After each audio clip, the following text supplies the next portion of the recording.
Os 132 kilómetros do río Ulla, dende o seu nacemento no corazón de Galicia ata a súa desembocadura na ría da Arousa, configuran unha conca duns 2.803 kilómetros cadrados, con enormes posibilidades de desenvolvemento sostible, baseado na abundancia de auga, a vegetación autóctona caducifolia e a súa gran biodiversidade, como creadoras dunha fertilidade extraordinaria. É así, é de Altri, é moi forte esta ameaza que temos aí, sumada ás outras que teñen que ver con eólicas, esa terrestre, esa marina, fotovoltaica, minería, etc. Entón, é un auténtico problema o que estamos vivindo no país e nese contexto salta o conflicto de Altri, o engano de Altri, o que supón esa promoción industrial brutal para toda Galiza, e aí aparecen xente que leva moito tempo comprometida co país, intentando contar as cousas como son, para que podamos todos e todas opinar e podamos actuar a partir de fontes contrastadas e de fontes que paga a pena. Pois aí aparece outra vez Enrique Manente, aparece Mabel, ahora un documental sobre Altri, onde nos van a contar, ou a xente que aparece no documental nos vai a contar que é realmente Altri, ou por lo menos outra maneira de ver Altri que seguramente nos conveña coñecer, porque hai moito que desenmascarar. O título da película falábamos agora, a loita final, explicará agora Enrique, porque seguramente ten que ver con que estamos nesta batalla, nesta loita, que aquí pode ser a final, e se perdemos a batalla de Altri, igual perdemos todo. Entón, despois nos explica Enrique, a ver despois que xa se senta aí atrás para dirixir a cuestión agora. E nada, a presentación de Enrique de Mabel casi sobra, traigo aquí cosas escritas, como a película un pouco longa e casi o de menos co permiso de Mabel e de Enrique, do que son os detalles da súa vida profesional e porque os coñecemos e o que sabemos deles, que seguramente moitos e moitas de nós estamos aquí porque coñecemos a obra destas dos persoas, de Enrique de Mabel. Pois eu casi vou a calar a boca, dou paso a Enrique que quere facer unha presentación inicial, vemos a película e logo seguramente unha vez rematada a película poderemos entrar un debatín e falar algo. Quero agradecer moito a presenza de Mabel e de Enrique, porque unha vez que se fixe a presentación en Palas, no centro da cuestión de Altri, pois no IEN tivemos a idea de preparar unha continuidade nestes ciclos que vimos facendo sobre medio ambiente, sobre cambio climático, sobre crisis energética, sobre o que está pasando co país, e planteábamos para a volta do verán unha continuidade no ciclo con outras ponencias e tal, pero bueno, era un pouco longo, un par delas que tiñamos previstas non poden ser nese último trimestre, terán que ser para o inicio do 26, e, bueno, pues anulamos aquela idea, apareceu unha data libre o 15 de maio e aproveitamos a gusto. Queremos agradecer seriamente a Mabel e a Enrique a súa diferencia de incluirnos na súa xira, que está sendo moi exigente, e nada, eu cada boca e Enrique cada días. Muchísimas gracias.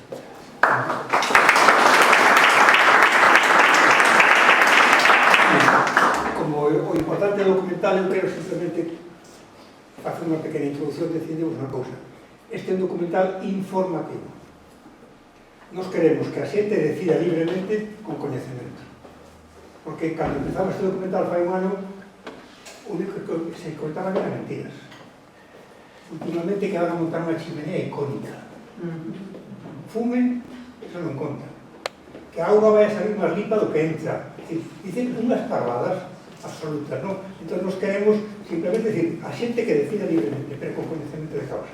Entón, o que tentamos no documental é, con colaboración de moita xente que fixo o informe do Consello da Cultura Galega, pois explicar a verdade e tocar aspectos como, por exemplo, o da saúde, que é moi perigoso, que non se toca no proxecto Gama.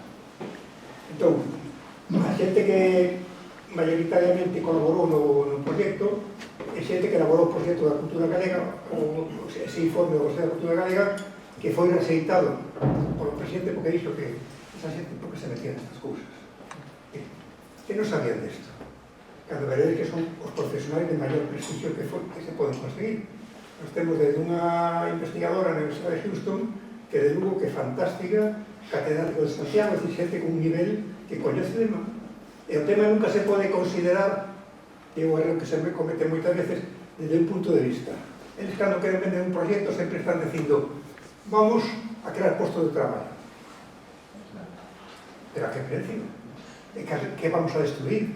Que vamos a hipotecar? Porque nós tivemos un pequeno enfrentamento con unha xunta, bueno, con a Conselleira de Medio Ambiente, porque a señora dixo algo tan torpe como que os votantes do Partido Popular sabían o que iban a facer. Qual é unha mentira? Bueno, non me chegan os datos para dicir o grande que son. Por qué? Porque efectivamente no programa do Partido Popular di que se vai industrializar Galicia. Eu estou de acordo que hai que industrializar Galicia, pero con pequenas e medianas empresas que utilicen os nosos recursos dun xeito sostible. Eles non, o que pretenden é Altri, Gama, eólicos e 40 empresas mineiras. É dicir, empresas extractivistas que veñen aquí a destrozar o país, le vas a meter primo e o día que non lles compren, se marchan e deixan isto como deixan. Entón, insisto, cando fixemos o documental pensamos se era moito gusto parlante, buscar máis imaxes para ilustralo, e ao final decidimos por, bueno, equilibralo, pero meter moito gusto parlante, porque a presencia dos profesionais é importantísima e que o digan de primeira voz. Non unha voz en off que nos interpretamos, non, que o digan eles directamente. E xente moi comprometida, que fala moi claro e que se entende perfectamente. Entón, o importante é que vexamos isto e despois, con conocimiento de causa, que decidamos libremente. O que non se pode facer é como están facendo, por exemplo, desde o Partido Popular, que nos acaban de prohibir o documental en Lalín. O Concello non cede ningún local público para exhibir este documental. Eso chamase censura. ¿No? Porque se eles teñen a verdade, que a discutan. É dicir, porque non discutimos, se tedes a verdade, discutámosla. Ora, non queren discutir, queren impoñer. E a norma será de que os técnicos da Xunta, os alcaldes do PP, non, é que o que digan os técnicos da Xunta vai a misa.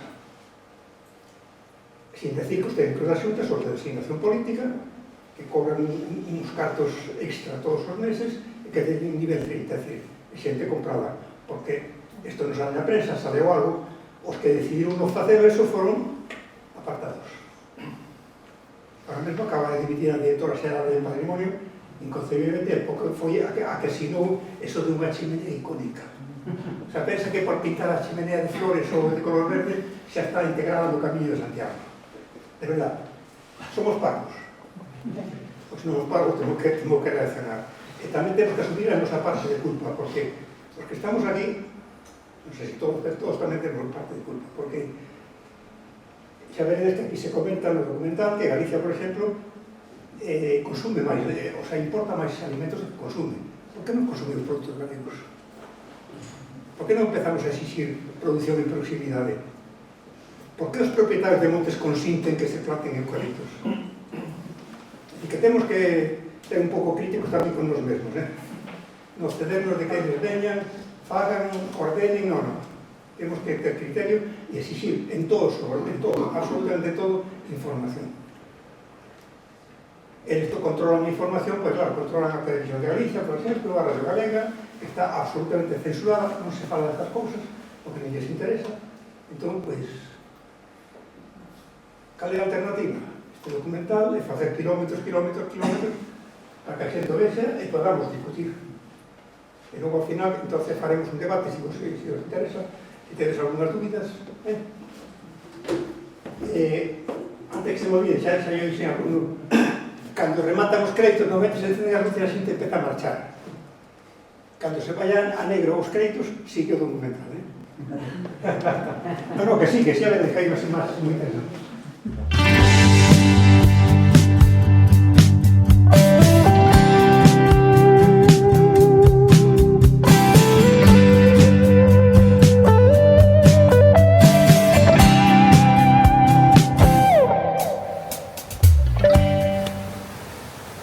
132 kilómetros do río Ulla, dende o seu nacemento no corazón de Galicia ata a súa desembocadura na ría da Arousa, configuran unha conca duns 2.803 kilómetros cadrados, con enormes posibilidades de desenvolvemento sostible, baseado na abundancia de auga, a vegetación autóctona caducifolia e a súa gran biodiversidade, como creadoras dunha fertilidade extraordinaria.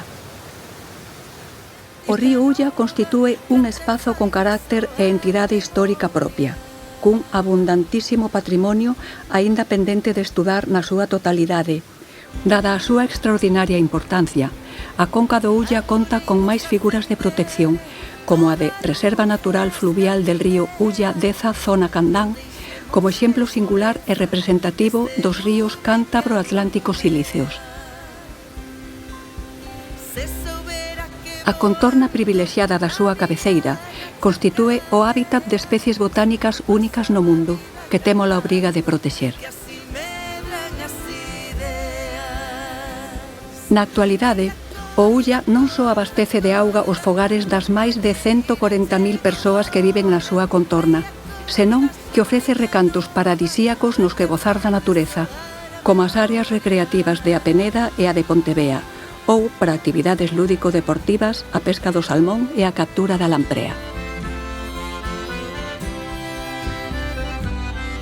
O tramo alto do Ulla é óptimo para o desenvolvemento dunha gandería e agricultura rexenerativas, como proba a existencia de produtores de leite e derivados lácteos de superior calidade, e presentando unha taxa de ocupación rural moi superior á media do resto de Galicia. Río abaixo, as condicións tórnanse óptimas para outros cultivos, como as hortalizas, a fruticultura e a viticultura. Na desembocadura do Ulla, ao pé das Torres do Oeste, sempre houbo marisco da máxima calidade, permitindo vivir coa súa explotación a gran parte das familias da comarca. O desleixo por parte das institucións está poñendo en perigo esta riqueza que fixo de Galicia un referente de calidade. Temos que elixir entre un desenvolvemento sostible que utilice os nosos recursos en favor da sociedade ou un modelo depredador que favoreza, unha vez máis, os intereses dunha única empresa, incrementando a eucaliptización de Galicia e hipotecando o noso futuro. A seguir, imos coñecer a realidade que representa o proxecto Gama e ímola analizar en colaboración con profesionais de contrastado prestixio. Altri é un grupo empresarial que conta con 3 factorías de celulosa en Portugal. Situadas nalgunhas das zonas máis desfavorecidas do país veciño, ocupan unhas 70.000 hectáreas de eucalipto, a súa principal materia prima. A raíz dos devastadores lumes forestais de 2017, que resultaron en 66 persoas falecidas e máis de 200 feridas, o goberno portugués dictou unha moratoria á plantación desta especie pirófila.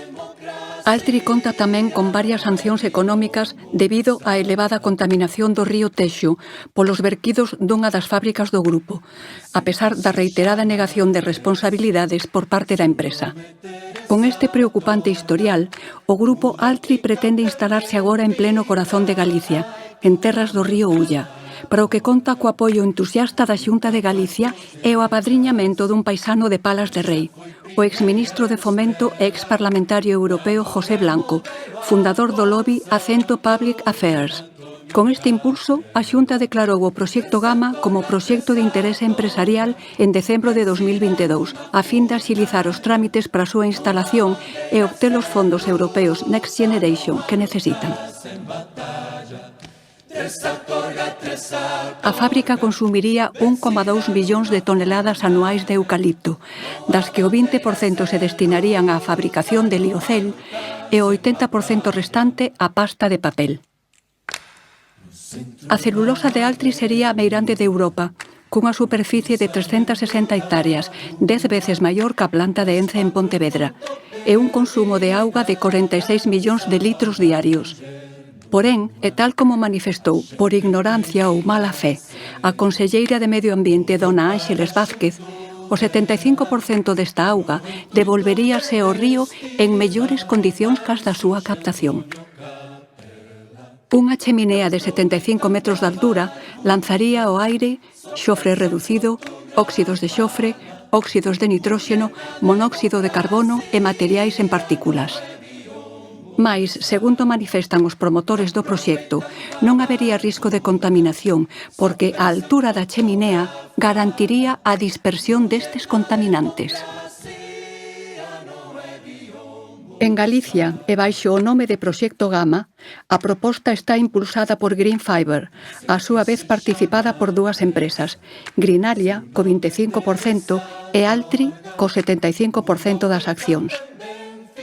Greenalia, cuxo propietario é Manuel García Pardo, ten a súa sede en A Coruña e conta no seu Consello de Administración con Beatriz Mato, exconselleira de Medio Ambiente da Xunta presidida por Núñez Feijóo. Compre indicar que, dende que en 1992 o Goberno da Xunta, presidido naquela altura por Manuel Fraga, aprobou por unanimidade o Plan Forestal polo que se limitaba a plantación de eucalipto a 245.000 hectáreas ata 2032, a realidade é que a superficie plantada supera xa na actualidade as 400.000 hectáreas, incluídos terreos agrícolas.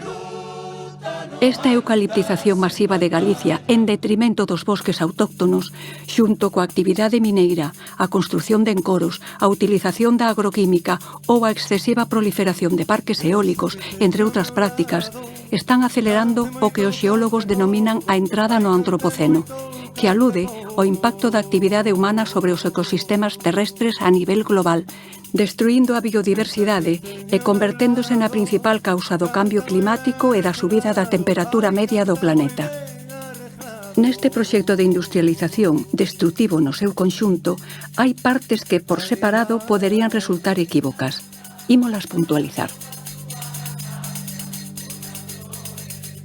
Nun principio, Altri presentouse como o proxecto dunha fábrica de liocell, que se vendeu como unha fibra natural e ecolóxica, totalmente verde.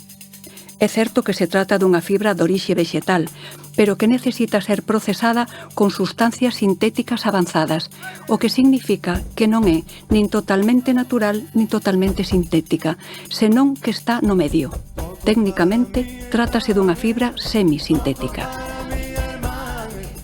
Este proceso de fabricación, comparado co que se aplica a outros tecidos convencionais, como ao algodón, resulta bastante máis caro, o que repercutirá de maneira apreciable no prezo final da roupa.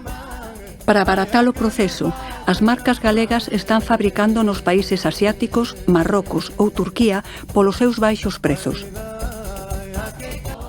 A fabricación do liocell ten como materia prima a madeira, maioritariamente de eucalipto, aínda que é común encontrar esta fibra procedente do carballo, bambú ou bidueiro. No caso de Galicia, as desvantaxes medioambientais dun cultivo arbóreo como o eucalipto son sobradamente coñecidas. O seu consumo excesivo de auga, que potencia a desertización, os lumes cada vez máis virulentos e, en suma, o deterioro da biodiversidade. Dende hai moitos anos, a Galicia roubóuselle o debate sobre o eucalipto, chegando a defendelo como se fose unha árbore autóctona, e todo para favorecer os intereses dunha única empresa. Se realmente estamos a favor dun desenvolvemento sostible e queremos loitar contra o cambio climático, urxe prohibir a plantación desta especie en calquera das súas variedades e facer, dunha vez por todas, unha ordenación racional do territorio que poña en valor os nosos recursos en favor do conxunto da cidadanía. Necesitamos transparencia absoluta na información, comezando polos medios de comunicación públicos, que deben estar ao servizo da sociedade, informando obxectivamente tamén sobre o eucalipto, non dándolle publicidade, e todo na procura das mellores alternativas para o noso país. Un dos maiores males que sufrimos en Galicia é a masiva eucaliptización do país. Isto degrada rapidamente a paisaxe, non só pola perda de terra e de biodiversidade, senón tamén pola virulencia dos incendios forestais que, con toda seguridade, van vir e que poñerán en perigo a gran parte da poboación, máxime cando non se aplica a lei. Abonda cunha viaxe rápida polas nosas estradas para ver algunhas pechadas de eucaliptos, ou, peor aínda, observamos moitas vivendas cos eucaliptos e piñeiros, especies altamente pirófilas, a menos dos 50 metros indicados por lei.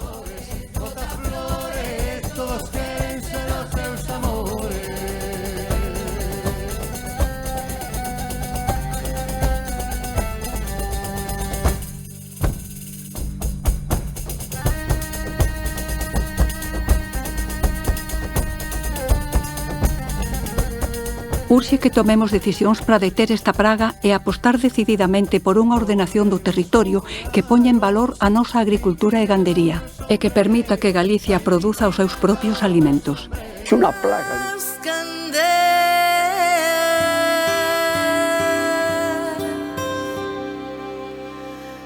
No mar na terra. O bosque tradicional galego está composto por árbores caducifolias, como o carballo, o ameneiro, o castiñeiro, que crean fermosísimas paisaxes cheas de cor para deleite dos nosos sentidos. Pero o fundamental é a súa importancia para a fertilidade da terra e a loita contra o cambio climático.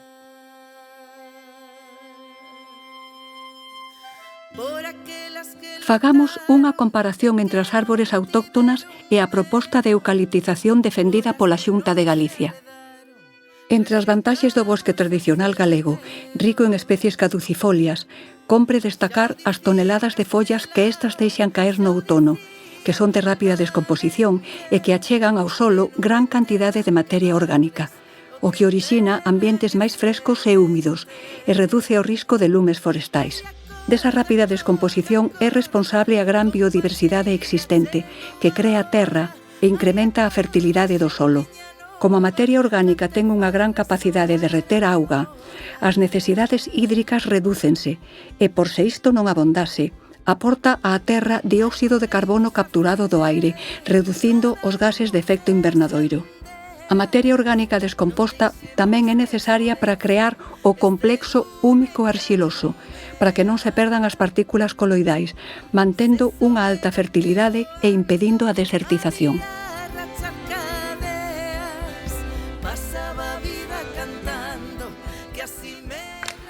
Pola contra, os eucaliptos, que absorben un 40% menos de CO2 que as árbores caducifolias, exercen un efecto negativo no cambio climático, porque, como consecuencia da súa manipulación posterior, liberan a maior parte do CO2 que capturaron previamente do aire.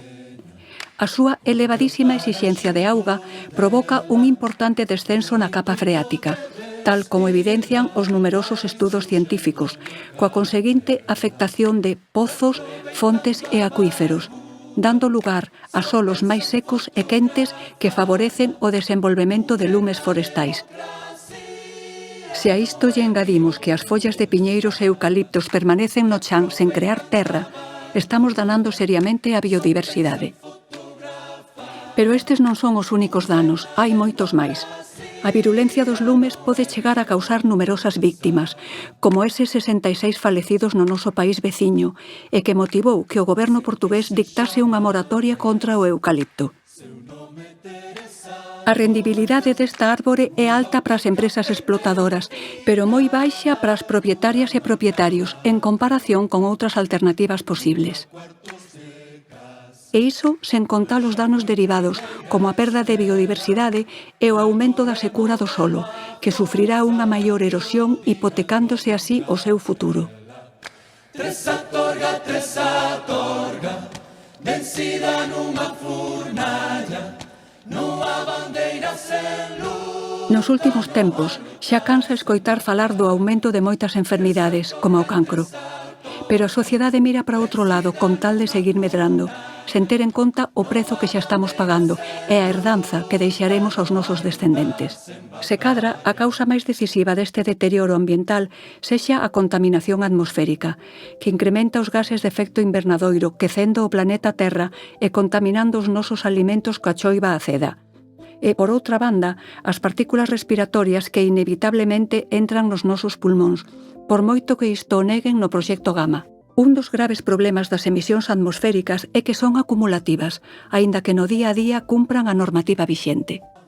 Estamos de acordo en que os procesos teñen que verse no seu conxunto, dende que se produce a materia prima que está a degradar o noso medio natural ata a súa suposta comercialización, pasando polos 500 camións diarios que transportarán os eucaliptos ata a factoría, así como o impacto social e cultural, os danos no Camiño de Santiago e, por suposto, na saúde das persoas. Sobre o planeta existen localizacións moi peculiares nas que tan só poden vivir determinadas plantas debido á súa temperatura, humidade, condicións edafolóxicas, etc. Cando estas condicións tan só se dan nun determinado lugar e en áreas moi reducidas, estamos a falar de endemismos. Precisamente nunha desas áreas onde están os endemismos máis importantes de Galicia, vai incidir directamente o proxecto Gama. Segundo nos comenta o seu director, por esta autopista que casualmente ten unha saída moi preto da finca onde pretenden instalar a fábrica, chegarán os eucaliptos destinados á factoría. Tamén, dende o Porto da Coruña, chegarán os perigosos produtos químicos que se usarán nos procesos industriais. A realidade é que os máis de 500 camións diarios cargados de eucaliptos chegarán á autopista dende os montes, atravesando estradas secundarias por extensas zonas de Palas, Melide, Arzúa, Agolada e Santiso, entre outras zonas, ocasionando importantes prexuizos entre os que destacaremos os que incidirán no Camiño de Santiago e en todo o patrimonio e a industria relacionados co mesmo, e que sufrirán un dano irreparable. Este tránsito diario afectará gravemente á conservación destes endemismos que constitúen un patrimonio insustituíble que temos a obriga de protexer.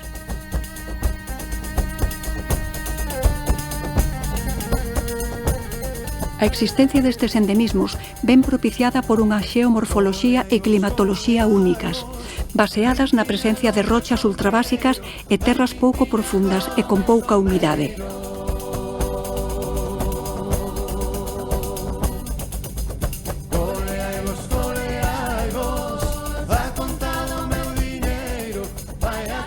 Dos 121 afloramentos serpentínicos que hai en Galicia, o máis importante é o de Cabo Ortegal e a Serra da Capelada. O segundo está na zona onde Gama pretende instalar a súa factoría, no corazón mesmo de Galicia. Precisamente na propiedade da finca Río Seco atópase a meirande concentración de endemismos. Estes endemismos están recollidos no Catálogo Galego de Especies Ameazadas e no LIC como zona de interese comunitario. As emisións afectan directamente a saúde das persoas a través da respiración, pero moitos destes contaminantes son arrastrados pola choiva, afectando os nosos campos e alimentos, e descendendo polos regatos cara aos ríos e encoros ata chegaren ao mar.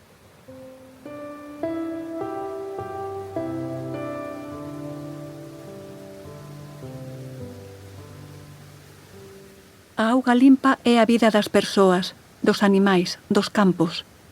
Resulta imprescindible para o desenvolvemento dunha agricultura e gandería ecolóxicas, sostibles, repartidoras de riqueza. A zona da Ulloa presenta a maior concentración de explotacións ecolóxicas de Galicia, onde as súas xentes viven e queren seguir vivindo. Ben.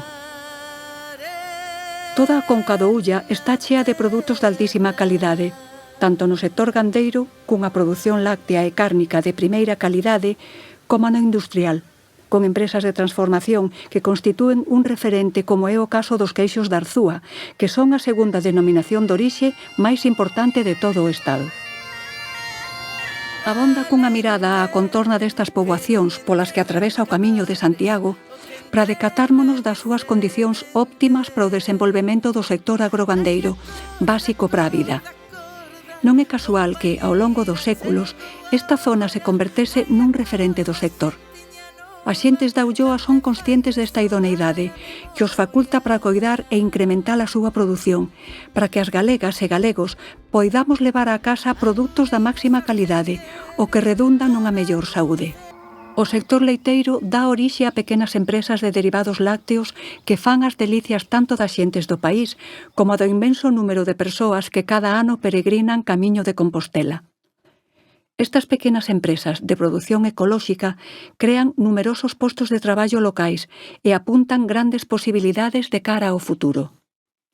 Ao seu redor xorden outras variadas empresas que crean e distribúen riqueza, como a cooperativa Milulloa, por poñer un exemplo, na que un grupo de mulleres emprendedoras elaboran, entre outros, produtos con plantas aromáticas de colleita propia. O río Ulla non ten desperdicio, e ata a súa desembocadura na ría da Arousa atopamos a mellor produción de peixes e mariscos, hoxe en serio perigo pola contaminación procedente do río debida á péxima xestión das súas augas, xa multiimpactadas, e á falta de medidas correctoras por parte da Administración.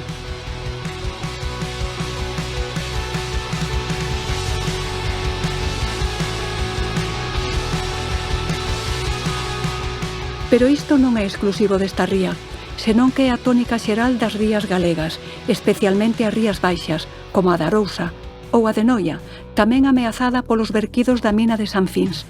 Sen esquecer a desfeita que a pasteira Ence está a provocar na ría de Pontevedra, mesmo creando problemas de saúde na poboación. E isto a que nos leva? Pois a desaparición dos produtos de altísima calidade e, como consecuencia, a destrucción dos miles de postos de traballo que dende hai séculos permitiron vivir prósperamente a xentes destes lugares. Urxen as solucións. Mencionamos o Camiño de Santiago como unha experiencia única no mundo, xeradora de riqueza e que dende hai séculos atrae xente a Compostela. Nos últimos anos, foron aparecendo numerosos servicios para estes camiñantes, dando lugar a unha extensa rede de apoio.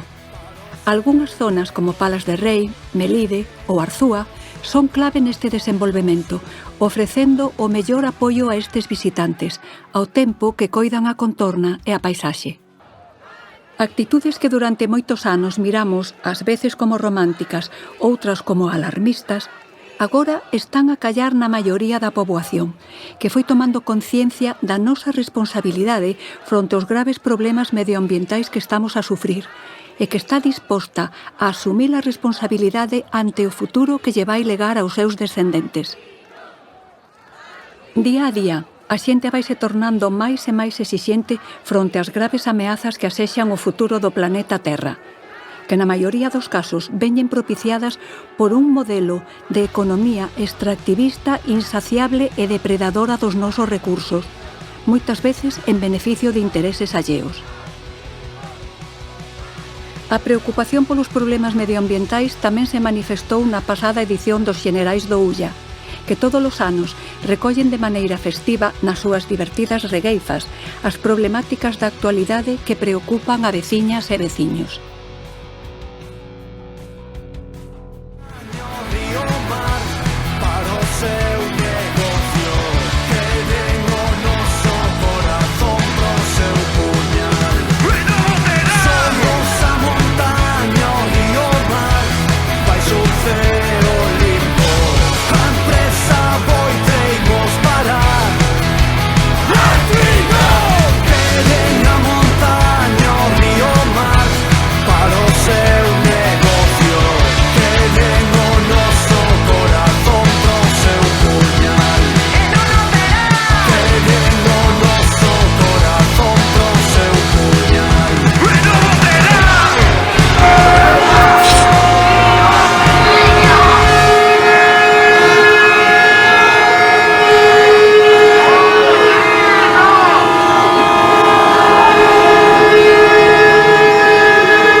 En fin,